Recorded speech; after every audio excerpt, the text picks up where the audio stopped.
Boa noite a todos. Boa noite. Muito bem, hoje nós estamos reunidos para estudarmos a obra Paulo e Estevão. Hoje é o nosso estudo de número 60. Vamos fazer a nossa prece de abertura? Vamos ver a nossa irmã Misa para fazer a prece. Pediu, Senhor, a vossa presença nesse estudo, as mensagens que tu tens para nos falar. Pedimos que todos nós nos concentremos e saiamos daqui com o coração mais leve, um aprendizado eficaz na nossa vida, e que hoje, Senhor, possamos nos unir, pensar em Ti, ajudando-nos a sermos melhores. Queremos agradecer, Senhor, toda a espiritualidade aqui presente, trabalhando para nós. Agradecemos, Senhor, mais esse estudo de hoje. Obrigado, que assim seja. Então vamos lá. Então Saulo de Tarso já está em Jerusalém. Na instituição de Jerusalém, ele está na igreja do caminho, casa do caminho, com Pedro, Tiago, João, Barnabé. Chegou muito adoecido, pegou ali a guarita, alimentação, medicação, está agora restabelecido e se surpreendeu como o cristianismo deixou de existir dentro da igreja do caminho. Tá ali, hoje o judaísmo ele não só o estudo, mas também os próprios judeus estão muito presentes dentro da igreja do caminho.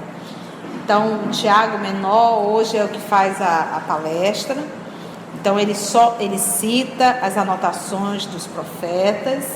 Ele fala muito, perde muito tempo falando sobre as carnes que pode, a que não pode. Saulo se surpreendeu e observou que tinha muitos judeus, inclusive conhecido deles, alguns lendo ali, conferindo as anotações. E o Emmanuel nos retrata a luta de Saulo em silenciar naquele momento, porque a vontade dele era contrapor, falar inclusive que as interpretações que o Tiago estava dando estavam erradas. Então ele conseguiu silenciar. Foi conversar com Pedro e decidiu ir até o Templo de Jerusalém, querendo visitar alguns dos seus amigos, né, os cilicianos, não é isso? Os cilicianos. E para surpresa dele, ao chegar lá, não foi bem recebido. Alguns apenas tiraram alguns gracejos. Quem pôde cumprimentá-lo foi exatamente alguns que eram conhecidos, familiares seus, mas assim de forma muito rápida, muito ríspida. E ele acabou não aguentando. Nesse momento ele não conseguiu aguentar as zombarias e subiu no púlpito e acabou falando. Saiu, obviamente a confusão foi armada, só não foi linchado ali porque alguns o defenderam de certa forma, e agora ele voltou de novo para a igreja do caminho e está conversando. Mas o mais interessante é que quando ele estava olhando para o templo, ele recebeu uma inspiração, que ele não ficasse em Jerusalém. E ele deduziu, devido à vibração que ele estava sentindo, que seria o nosso Senhor Jesus falando com ele. E Emmanuel retrata que, em verdade, não era o nosso Senhor Jesus, era uma inspiração de Estevão, obviamente orientado pelo nosso Senhor Jesus, não é verdade? Então, nós estamos agora nesse diálogo entre Saulo e Pedro, o apóstolo. Vamos ver como Pedro vai orientar Saulo de Tarso. Que o nosso Senhor Jesus possa nos conduzir. Vamos lá? Começa Paulo. Entretanto, acabou dizendo ao generoso apóstolo que o ouvia admirado: não devo ocultar notar que tensionava agitar a opinião religiosa da cidade, defender a causa do Mestre, restabelecer a verdade em sua feição integral. Porque Saulo começou a pensar, quando ele foi visitar o templo, por que não fazer uma revolução? Da mesma forma que ele iniciou toda uma perseguição ao cristianismo, por que agora ele não inicia novamente um novo movimento? Para revelar o cristianismo a toda uma sociedade. Entendeu? Isso que ele diz. Enquanto esse pescador escutava em silêncio, como a reforçar a resposta, o novo discípulo continuava. Estevão não se entregou ao sacrifício? Sinto que nos falta aqui uma coragem igual a do Marte, sucumbido às pedradas da minha ignorância. Não, Saulo. Replicou Pedro com firmeza. Não seria razoável pensar assim. Tenho maior experiência da vida, embora não tenha cabedais de inteligência semelhante aos teus. Está escrito que o discípulo não poderá ser maior do que o mestre. Aqui mesmo em Jerusalém, vimos Judas cair numa cilada igual a esta. Nos dias angustiosos do Calvário, em que o Senhor provou a excelência e a divindade do seu amor, e nós, o amargo testemunho da exígua fé, condenamos o infortunado companheiro. Alguns irmãos nossos mantêm até o presente a opinião dos primeiros dias, mas, em contato com a realidade do mundo, cheguei à conclusão de que Judas foi mais infeliz que perverso. Ele não acreditava na validade das obras sem dinheiro, não aceitava outro poder que não fosse o dos príncipes do mundo. Estava sempre inquieto pelo triunfo imediato das ideias do Cristo. Muitas vezes vimos-lo altercar, impaciente pela construção do reino de Jesus, adstrito aos princípios políticos do mundo. Só para a gente, sem várias palavras, né? Testemunho da exígua fé. Exígua é escassa, tá? Muitas vezes vimos altercar, é polemizar. Pela construção do reino de Jesus. Adstrito é restrito, tá? Muitas vezes vimos-lo altercar impaciente pela construção do reino de Jesus, adstrito aos princípios políticos do mundo. O mestre sorria e fingia não entender as insinuações, como quem estava senhor do seu divino programa. Judas, antes do apostolado, era negociante. Estava habituado a vender a mercadoria e receber o pagamento imediato.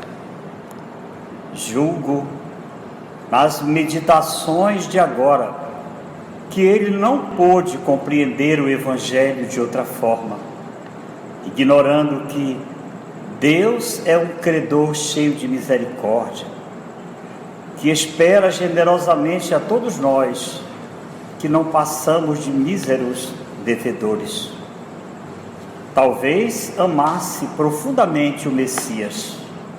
Contudo, a inquietação fê-lo perder na oportunidade sagrada, tão só pelo desejo de apressar a vitória, engendrou a tragédia da cruz com a sua falta de vigilância. Olha, o mestre sorria e fingia não entender as insinuações de Judas. Por isso que algumas capacidades nós não a temos. Você imagina se nós tivéssemos a capacidade de ler o pensamento do outro? Imagina? Tanto é que ele ainda perguntava: o que os homens dizem de mim? Você acha que Jesus não sabia? O que vós dizem de mim? Pedro, o que você está pensando? Pedro calado ali dentro da barca. Pedro, o que tu tens? O que tens? Óbvio que Jesus sabia. Mas é esse movimento de não querer se tornar nenhum showman. Porque às vezes nós utilizamos os nossos recursos mediúnicos para tentar se tornar um showman. Saulo ouvia assombrado aquelas considerações justas e o bondoso apóstolo continuava: Deus é a providência de todos. Ninguém está esquecido. Para que ajuizes melhor da situação, admitamos que fosses mais feliz que Judas. Figuremos tua vitória pessoal no feito. Concedamos que pudesses atrair para o mestre toda a cidade. E depois, deverias e poderias responder por todos os que aderissem ao teu esforço? A verdade é que poderias atrair, nunca, porém, converter.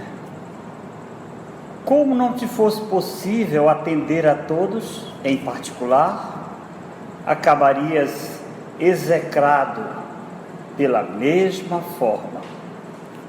Se Jesus, que tudo pôde neste mundo, sob a égide do Pai, espera com paciência a conversão do mundo, por que não poderemos esperar de nossa parte?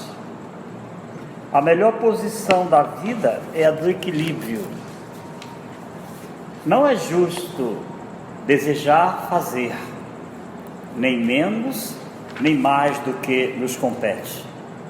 Mesmo porque o Mestre sentenciou que a cada dia bastam os seus trabalhos. Esse parágrafo aqui merece ser comentado ponto a ponto. Vamos lá? Eu grifei todinho. Deus é a providência de todos. Porque o que Paulo está querendo fazer? Paulo está querendo fazer um grande movimento para divulgar o Evangelho, da forma dele. Então, às vezes, nós temos uma leve ou uma grande ideia de que Deus está dormindo. E se nós não fizermos, a coisa não vai acontecer. Deus não está dormindo. Por isso que ele diz: Deus é a providência de todos. Faça a sua parte, deixa que Deus faça a dele. Se nós conseguirmos fazer a nossa mudança íntima, nós já estamos contribuindo com o Pai. Mas eu não tenho como fazer a mudança do coletivo. Cada um faz a sua. Eu posso auxiliar dando recursos, mas cada um faz o seu movimento. Então façamos o nosso movimento interior. Então ele diz: Deus é a providência de todos.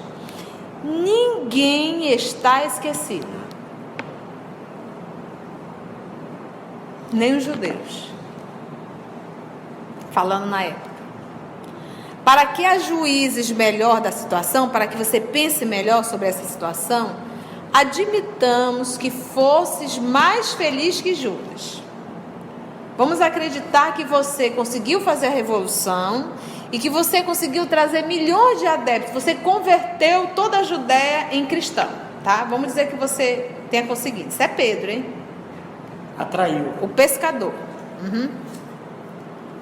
Figuremos tua vitória pessoal no feito. O propósito dele é fazer esse movimento todo para divulgar o cristianismo e trazer adeptos para dentro da igreja do caminho, tá? Aí vem Pedro. E depois?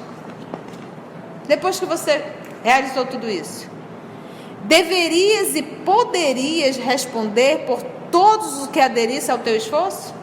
Tem como tu responder por cada um? Não.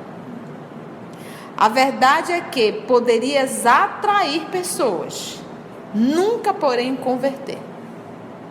Porque se converter é o que nós estávamos falando no estudo do Evangelho. É um movimento íntimo. é interior. Se converter, essa mudança, ela é íntima. Então nós podemos aqui trazer uma multidão para dentro do Porto de Luz. Vamos atrair jovem. Não, para atrair jovem tem que ter música, tem que ter bateria, tem que ter guitarra, tem que ter uma música mais pauleira. Beleza? Ok? Tu estás atraindo. A pergunta é, tu vais converter? E aí? Serão jovens diferentes em sociedade?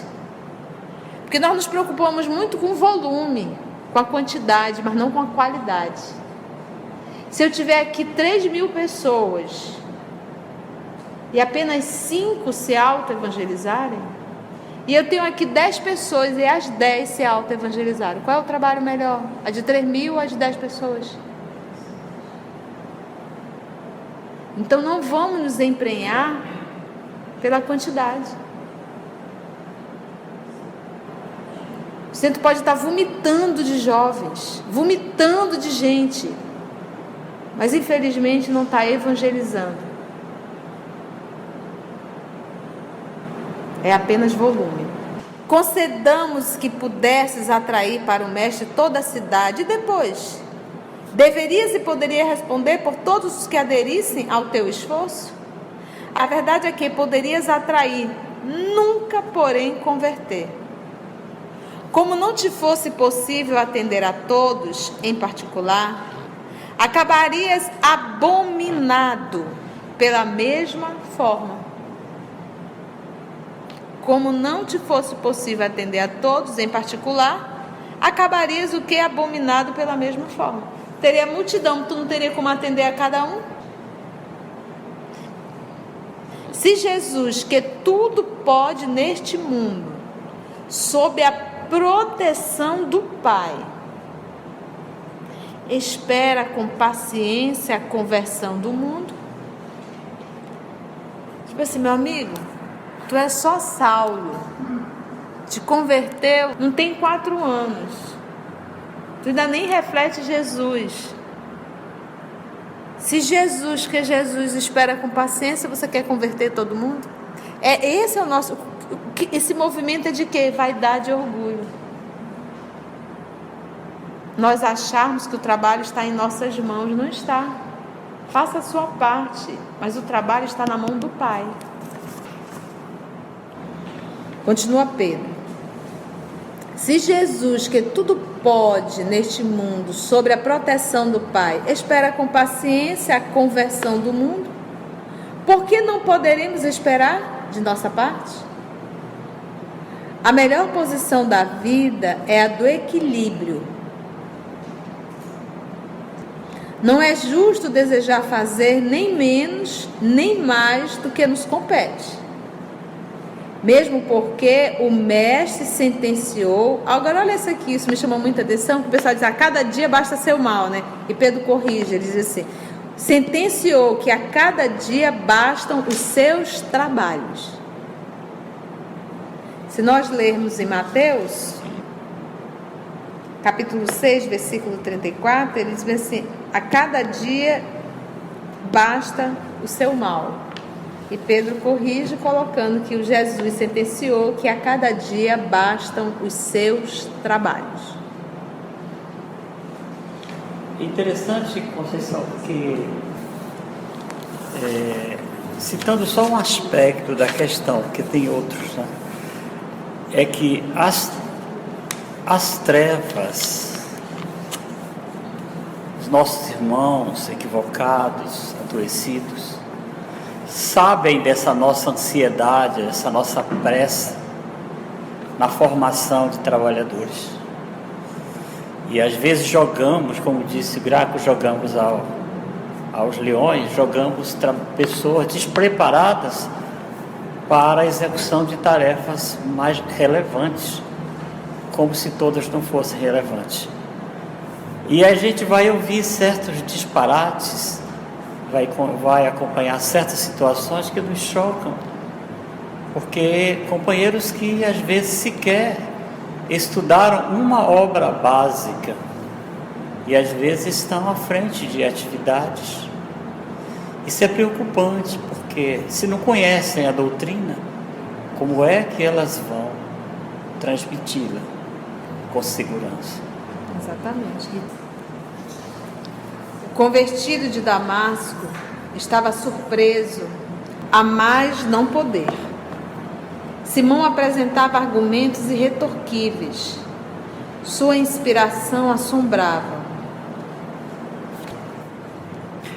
À vista do que ocorreu, prosseguiu o ex-pescador serenamente, importa que te vás logo que caia a noite. A luta iniciada na sinagoga dos Cilícios é muito mais importante que os atritos de Damasco. É possível que amanhã procurem encarcerar-te. Além disso, a advertência recebida no templo não é de molde a procrastinarmos a providências indispensáveis. Procrastinar é adiar, tá? Adiar. No templo não é de molde adiar providências que são indispensáveis. Porque em Damasco ele arrumou uma confusão, mas ele conseguiu fugir. Ele está em Jerusalém, foi na sinagoga dos Cilícios, arrumou lá novamente uma confusão, porque lá ele não conseguiu silenciar. Com Tiago ele conseguiu silenciar na igreja do caminho. Eu acho que a proteção espiritual era maior. Mas quando ele foi para a sinagoga, lá ele não conseguiu, arrumar uma confusão. Ele pensou, olha, é melhor que você vá embora ainda hoje à noite mesmo, porque amanhã cedo vão estar aqui te procurando, não vão adiar isso não. Saulo concordou de boa mente com a proposta. Poucas vezes na vida escutaram observações tão sensatas. Pretendes voltar à Cilícia? Disse Pedro com inflexão paternal, que é a cidade dele natal, né? O espaço, né? Já não tenho mais onde ir. Respondeu com resignado sorriso. Pois bem, partirás para Cesareia. Temos ali amigos sinceros que te poderão auxiliar. O programa de Simão Pedro foi rigorosamente cumprido. À noite, quando Jerusalém se envolvia em grande silêncio, um cavaleiro humilde transpunha as portas da cidade na direção dos caminhos que conduziam ao grande porto palestinense. Torturado pelas apreensões constantes da sua nova vida, chegou a Cesareia decidido a não se deter ali muito tempo. Entregou as cartas de Pedro, que o recomendavam aos amigos fiéis. Recebido com simpatia por todos, não teve dificuldades em retomar o caminho da cidade natal. Só para a gente... Cilícia, a semana passada eu falei, é uma província de Tarso localizada, hoje é na Turquia. Ela recebeu influência grega. Agora, hoje é considerado esse espaço Turquia. Na época era chamado Tarso. Tarso tinha faculdades e os mestres de Tarso eram os gregos. Dirigindo-se agora para o cenário da infância, sentia-se extremamente comovido com as mínimas recordações. Aqui, um acidente do caminho a sugerir cariciosas lembranças. Ali, um grupo de árvores envelhecidas a despertarem especial atenção. Várias vezes passou por caravanas de camelos que lhe faziam relembrar as iniciativas paternas. Tão intensa lhe fora a vida espiritual nos últimos anos, tão grandes as transformações, que a vida do lar se lhe figurava um sonho bom, já muito desvanecido. Esses 3 anos no deserto, ele olhava para o passado dele, parecia assim que era coisa de outra encarnação. Tão distante que ele ficou. Entendeu? Não é do tempo, é da associação tão espiritualizada que esse homem se tornou. Através de Alexandre, recebera as primeiras notícias de casa. Lamentava a partida da sua mãe, justamente quando tinha maior necessidade da sua compreensão afetuosa. Mas entregava a Jesus os seus cuidados, nesse particular. Do velho pai não era razoável esperar um entendimento mais justo. Espírito formalista, radicado ao farisaísmo de maneira integral, certo não aprovaria sua conduta. Atingiu as primeiras ruas de Tarso, de alma apertada. As recordações sucediam-se ininterruptas. Batendo a porta do lar, vamos ver agora o encontro de Saulo com o pai dele. Batendo a porta do lar paterno, pela fisionomia indiferente dos servos, compreendeu como voltava transformado. Os servos da casa não reconheceram Saulo. Os 2 criados mais antigos não reconheceram. Guardou silêncio e esperou. Ao fim de longa espera, o genitor foi recebê-lo. O velho Isaac, amparando-se ao cajado, nas adiantadas expressões de um reumatismo pertinaz, não dissimulou um gesto largo de espanto. É que reconhecera de pronto o filho. Você vê só o que é pai, né? Os funcionários da casa não identificaram a essência de Paulo, né? Porque eles conheciam o Saulo, o rapaz que se vestia romano, um homem forte, né? E o pai identificou na hora. Meu filho, disse com voz enérgica, procurando dominar a emoção. Será possível que os olhos me enganem? Saulo abraçou afetuosamente, dirigindo-se ambos para o interior. Isaac sentou-se e, buscando penetrar o íntimo do filho com um olhar percussiente, interrogou em tom de censura. Será que estás mesmo curado? Para o rapaz, tal pergunta era mais um golpe desferido na sua sensibilidade afetiva. Sentia-se cansado, derrotado, desiludido. Necessitava de alento para recomeçar a existência no idealismo maior, e até o pai o reprovava com perguntas absurdas. Todo mundo chamava ele de doido. Ficou louco. E o pai pergunta: está mesmo curado? Ansioso de compreensão, retrucou de maneira comovedora: Meu pai, por piedade, acolhei-me. Não estive doente, mas sou agora necessitado pelo Espírito. Sinto que não poderei reiniciar minha carreira na vida sem algum repouso. Estendei-me vossas mãos. Conhecendo a austeridade paterna e a extensão das próprias necessidades naquela hora difícil do seu caminho, o ex-doutor de Jerusalém humilhou-se inteiramente, pondo na voz todo o cansaço que se lhe represava no coração. O ancião israelita contemplou firme, solene, e sentenciou sem compaixão: Não estiveste doente? Que significa então a triste comédia de Damasco? Os filhos podem ser ingratos e conseguem esquecer, mas os pais, se nunca os retiram do pensamento, sabem sentir melhor a crueldade do seu proceder. Não te doeria ver-nos vencidos e humilhados com a vergonha que lançaste sobre nossa casa?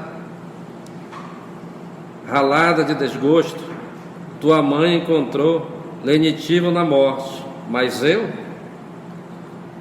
Acreditas-me insensível à tua deserção? Se resisti, foi porque guardava a esperança de buscar Jeová, supondo que tudo não passasse de mal entendido, que uma perturbação mental houvesse atirado contigo na incompreensão e nas críticas injustificáveis do mundo. Criei-te com todo o desvelo que um pai da nossa raça costuma dedicar ao único filho varão. Sintetizava as gloriosas promessas para a nossa estirpe. Sacrifiquei-me por ti, comulei-me-te de afagos.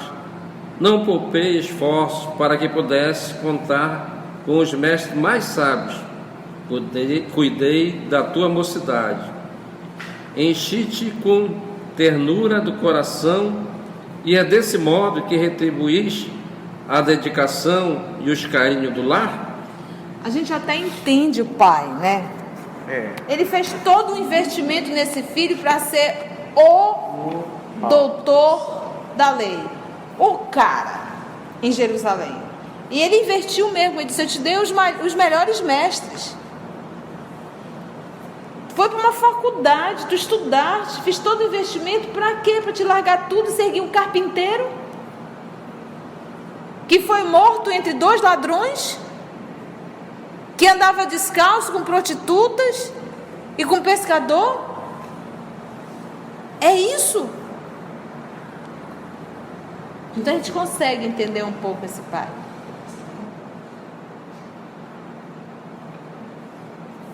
Saulo podia enfrentar muitos homens armados, sem abdicar a coragem desassombrada que lhe assinalava as atitudes.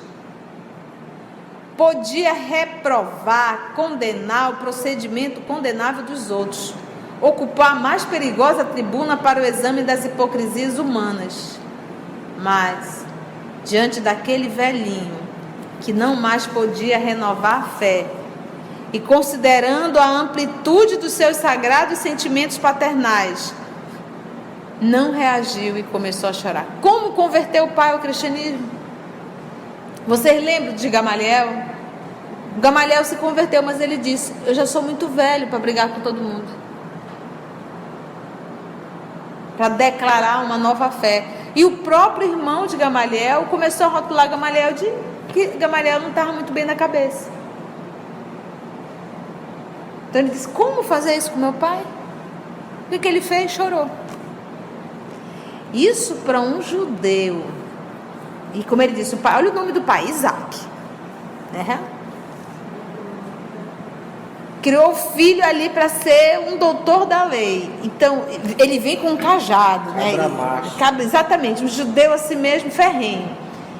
E de repente vê o filho, o doutor, aquele homem impetuoso, chorando, pedindo humildemente. Isso para eles é uma humilhação enorme. Então na cabeça do pai ele diz assim: tá vendo como esse homem está te fazendo mal? Olha como tu tá.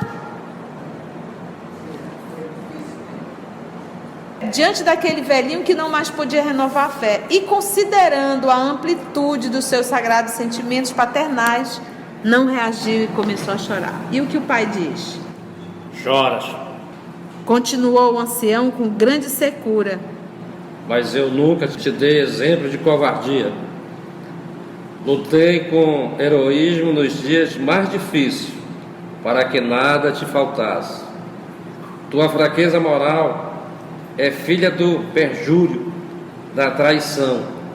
Tuas lágrimas vêm do remorso inelutável. Como enveredaste assim pelo caminho da mentira execrável? Com que fim engendraste a cena de Damasco para repudiar os princípios que te alimentaram do berço? Como abandonaste a situação brilhante do rabino de quem tanto esperávamos para avorar-te em companheiro de homens desclassificados que nunca tiveram a tradição amorosa de um lar? Olha aí, homens desclassificados, olha como ele se referia. Isaac está ficando bravo. Ante as acusações injustas, o moço tarcense soluçava, talvez pela primeira vez na vida.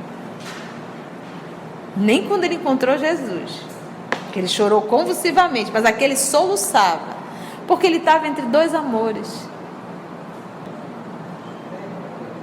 o Pai e o nosso Senhor Jesus. Continua o pai ainda: quando soubes que ia desposar uma jovem sem pais conhecidos, prosseguiu o velho implacável, surpreendi-me e esperei que te pronunciasse diretamente. Porque Abigail, lembra, o pai morreu, a mãe morreu, chegou, foi morar na casa de Zacarias, lembra? E eu acho que era o nome dela, era Ruth também? Zacarias e Ruth. Então ele diz assim: olha, de repente ele apresenta uma noiva, mas não tem pais, não tem tradição, mas tudo tem origem. Então, olha lá, o pai está tocando lá atrás. Mais tarde, Dalila e o marido eram compelidos a deixar Jerusalém precipitadamente, ralados de vergonha com a ordem de prisão que a sinagoga de Damasco requisitava contra ti. Várias vezes conjecturei e não seria essa criatura inferior que elegeste a causa de tamanhos desastres morais. Há mais de 3 anos levanto-me diariamente para refletir no teu criminoso proceder em detrimento dos mais sagrados deveres. Meu Deus, ele foi falar de Abigail, jogando a responsabilidade para Abigail. Será que não foi Abigail que fez tudo isso? Ele não sabe nem o nome da Abigail. Ao ouvir aqueles conceitos injustos, a pessoa de Abigail, o rapaz cobrou o ânimo. Opa, mexeu no outro amor dele. E murmurou, mas murmurou com humildade. Meu pai, essa criatura era uma santa. Deus não a quis neste mundo. Talvez, se ela ainda vivesse, teria eu o cérebro mais equilibrado para harmonizar minha nova vida. Pai não gostou da resposta, embora a objeção fosse feita em tom de obediência e carinho. Nova vida? Gritou irritado. Que queres com isso dizer? Saulo enxugou as lágrimas e respondeu resignado. Quero dizer que o episódio de Damasco não foi ilusão e que Jesus reformou a minha vida.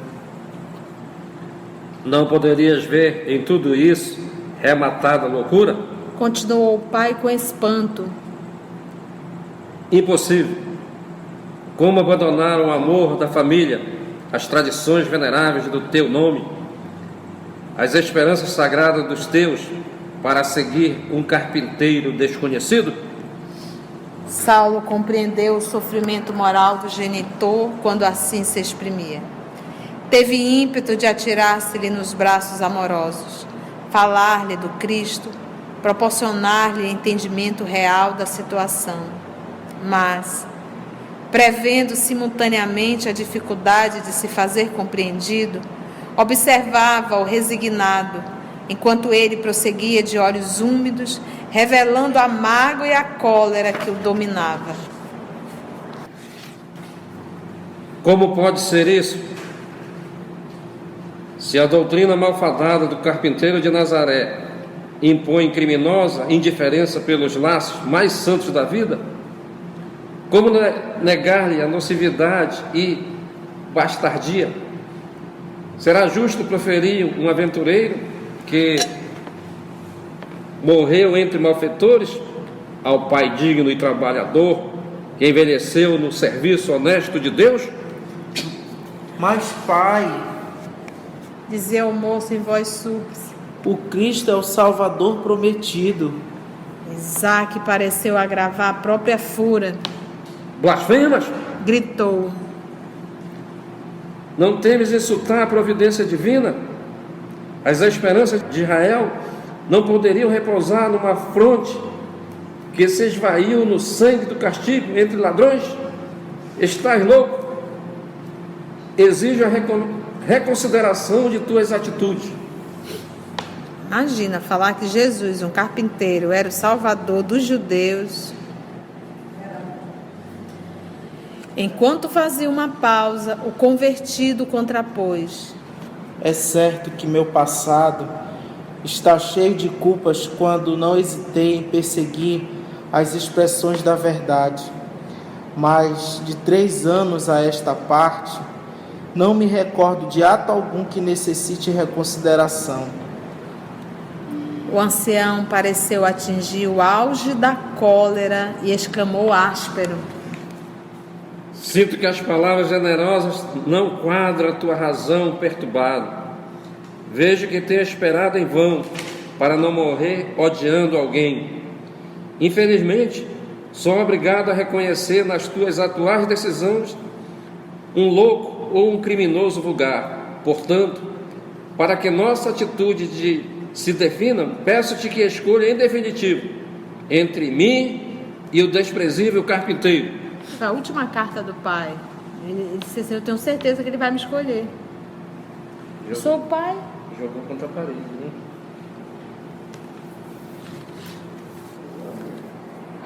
A voz paternal, ao enunciar semelhante intimativa, era abafada, vacilante, evidenciando profundo sofrimento, porque o pai o amava. Filho único, homem. Filho homem para um judeu naquela época era tudo. Filho varão. Mas mudou.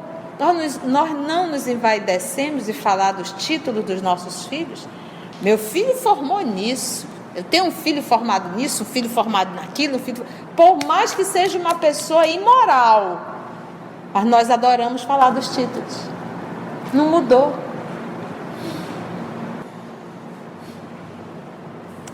A voz então paternal, a enunciar semelhante intimativa, era abafada, vacilante, evidenciando profundo sofrimento. Saulo compreendeu e, em vão, procurava um argumento conciliador. A incompreensão do pai angustiava. Nunca refletiu tanto e tão intensamente no ensino de Jesus sobre os laços de família. Sentia-se estreitamente ligado ao generoso velhinho, queria ampará-lo na sua rigidez intelectual, abrandar-lhe a afeição tirânica, mas compreendia as barreiras que se antepunham aos seus desejos sinceros. Sabia com que severidade fora formado o seu próprio caráter. Prejulgando a inutilidade dos apelos afetivos, murmurou entre humilde e ansioso. Agora, olhando o comportamento do pai, nós temos uma leve ideia da personalidade de Saulo, que é o reflexo do pai. Meu pai, ambos precisamos de Jesus. Em 36 foi o processo de mudança dele, né? 36 para 36. 3 anos do deserto, estamos aí em 39. Todo esse material desses 3 anos, mais alguns meses fora, serve para dar apoio para esse momento aqui. Mas o mais bonito aqui é o respeito pelo pai. É o respeito em compreender o nível de consciência do pai. Que isso é algo que nós temos que aprender, sabe? Respeitar os nossos pais. Por mais que eles estejam errados, nós temos que aprender a calar, a silenciar, porque senão nós iremos responder por isso. Então ele está certo, Paulo está certo. Jesus realmente é o Salvador, mas ele entende e compreende a condição do próprio Pai, né? Então, tem seu tempo. Então vamos ouvir uma música gostosa. Meditar mais ainda. Desta casa me convida a doar o que em mim já construí. Meu exemplo é sem demora necessário para aqueles que hoje chegam daqui. São amigos e sorrindo na chegada, o consolo do Evangelho é doação. Esta casa é nossa escola e morada,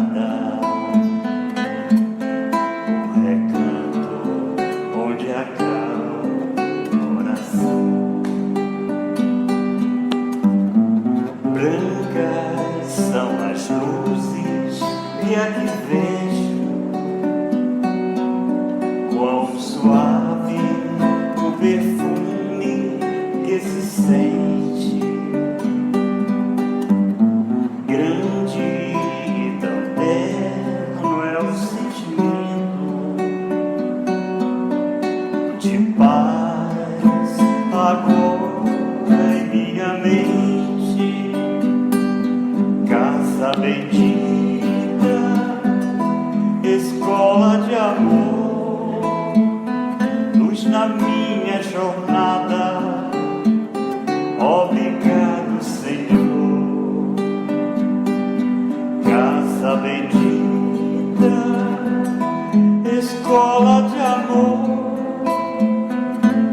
na minha jornada. Obrigado, Senhor. Brancas são as luzes e aqui vejo quão suave o perfume que se sente. Grande e tão belo é o sentimento de paz agora em minha mente. Casa bendita, escola de amor, luz na minha jornada. Obrigado, Senhor. Casa bendita, escola de amor, luz na minha jornada. Obrigado, Senhor. Casa bendita, escola de amor, luz na minha jornada.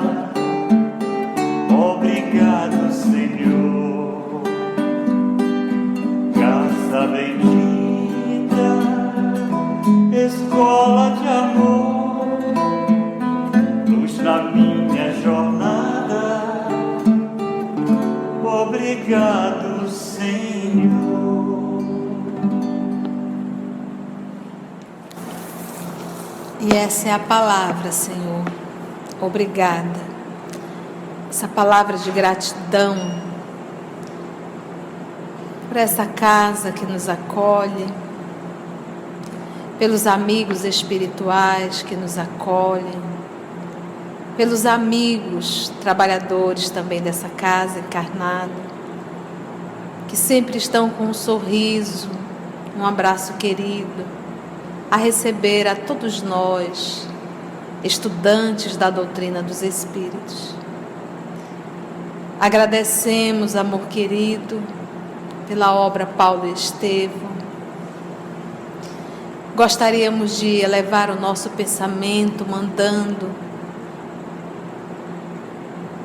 uma gratidão muito grande ao apóstolo Paulo, a Estevão, a Abigail, Gamaliel, Pedro, João, Tiago,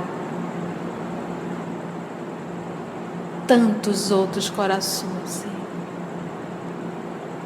E orando também pelo nosso irmão Emmanuel, que encontra-se encarnado no Brasil, que ele possa, divino amigo, cumprir mais essa missão nesse país que é a pátria do teu Evangelho, que ele possa cumprir e que nós possamos, na condição de espíritas encarnados, também cumprir a nossa missão, colocando um tijolo nesse grande edifício, partindo do nosso mundo interior. Obrigada, amor de nossa vida, e obrigada a todos vocês, amigos espirituais, pelo amparo, pela assistência, pelo abraço e pela vibração de amor.